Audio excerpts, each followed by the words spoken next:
Welcome back into Talking Fitchburg. Joining today from the Fitchburg Fire Department in person, my friend Adam Dorn. Dorn, how are you doing? I am well, Jeremy. How are you? I am good. We haven't sat together in, I don't know, it's probably been 2 years. It's been a long time. Year and a half, 2 years. I'm glad to be back in your studio. I am glad you're here. This. You missed this? I don't know. The last time we were out at the fire department. that was good too. You let me hold one of the tools. So, yes. I mean, all I can do is just, you can sit at my set. And it's not even my set. It's my staff. They own this. I just rent it from them. But I digress. We are here to talk about daylight savings time, and a lot of things happen at daylight savings time. Certainly, you fall back. Make sure you turn the clocks backwards. Think fall back, which took me 22 years to figure out, but I'm happy to do that. But you know, it's a classic time to check those smoke alarm and CO alarms. Well, I want to say CO alarm, you know, the combos, all of those things. You want to check all those things. And since this past month, we've had the fire prevention or fire safety prevention, whatever order you want to say that, and talking about the beeps. It seems like just fitting this year that it is. More people are going to check it, I bet. Yes, I strongly believe that.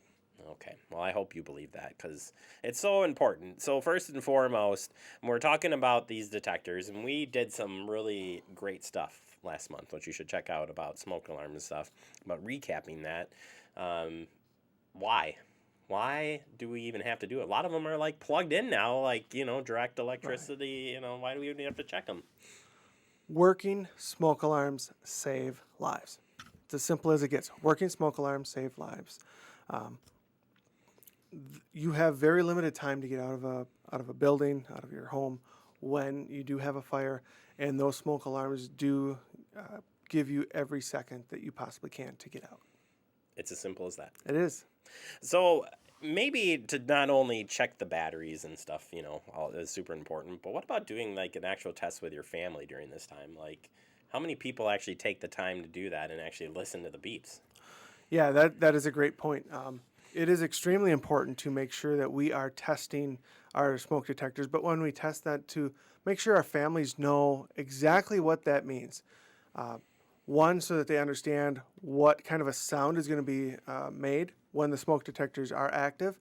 Also, what to do when the smoke detector does activate, and where to go. Where is the meeting point? To do all of that, and then to actually put it into practice so you understand what it's really going to take to make that happen. That's what's really important. It really is. And I think having a plan, I feel like there's been so much emphasis in getting smoke detectors and carbon monoxide, you know, get them in, and where do you actually have to have them before we even go on to the next piece? Is it every room? Is it every floor? What's the deal? Yeah, so it's a little bit different for each type.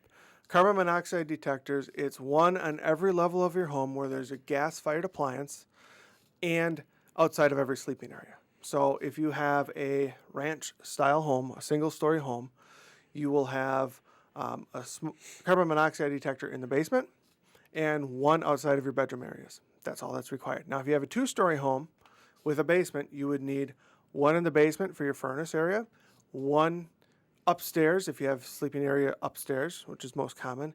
And then if you have gas-fired appliances on the main level, such as not furnace, that would be in your basement, but your stove, maybe a fireplace, something like that, you'd need one on your first floor as well.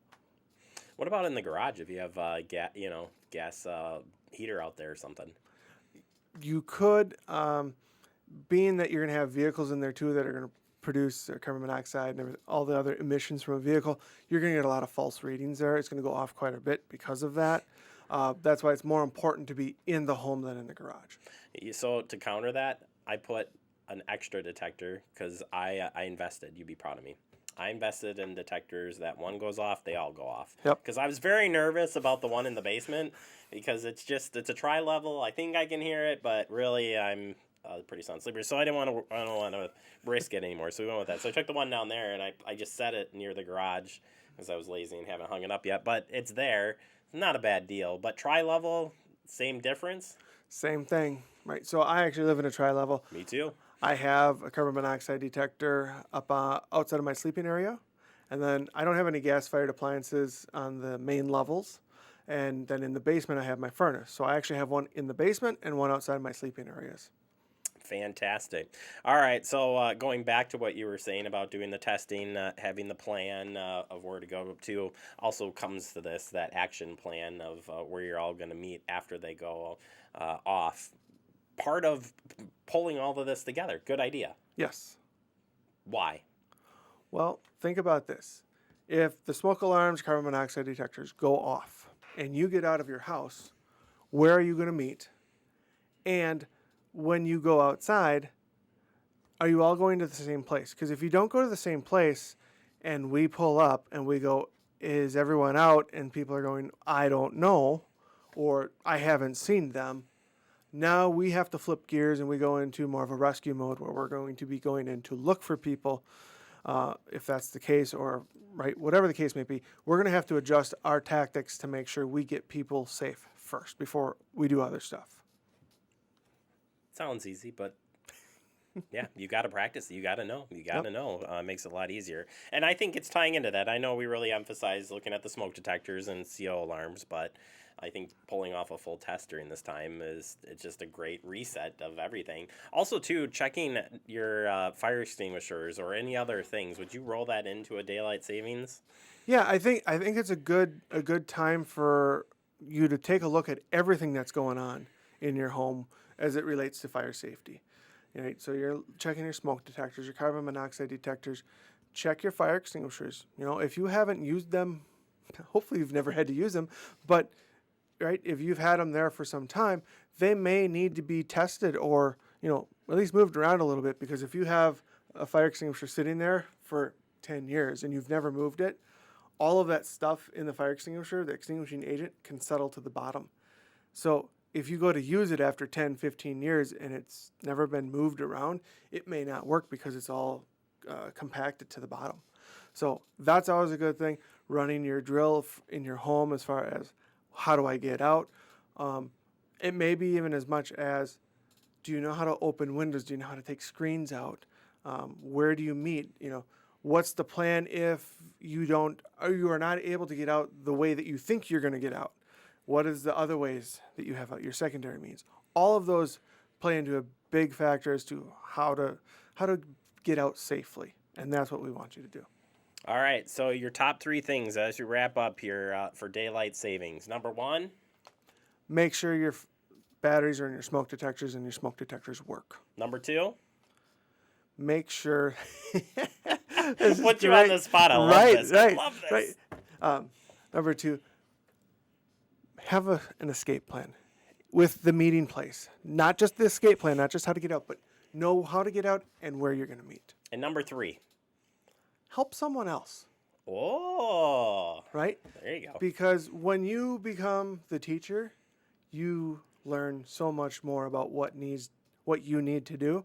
I think if we all were to come together as a community and help the next person down the street, if something ever happens, we know that we've given them at least a little bit of information, a little bit of time. They've put a little bit of thought into making sure they can be safe. There you go. You don't get any better daylight savings fire safety tips than right here on Talking Fitchburg. I'm just saying. Dorn, always a pleasure. Thanks for listening to me babble on, and truly take the time on this daylight savings to check things. If people want to learn more about stuff we're talking about, which it's important to us to share where we find this stuff, but on the website, where can we find your fire safety? Yeah. Go to fitchburgwi.gov/fire. There's a ton of stuff there. There's also the whole Google machine that we probably all know. The search engine, we say here. Okay, search engine. But if you look in the search engine, your Google search engines, you will find all sorts of stuff. One of the big places to go is the IAFF.org. You can look under them for the safety information there. That's the International Association of Firefighters. There's just all sorts of stuff. You will not run out of stuff to look at. So. Yeah. good time to review that too, just like you mentioned. So, all right, Dorn, we'll catch up with you later in the month. Appreciate your time. Okay, sounds good. Thanks, Jeremy. Usually I would be laughing at me in the screen right now as I'm doing my closing, but he's right in front of me, so we're gonna take a quick break. More to come. You're watching Talking Fitchburg. Shh.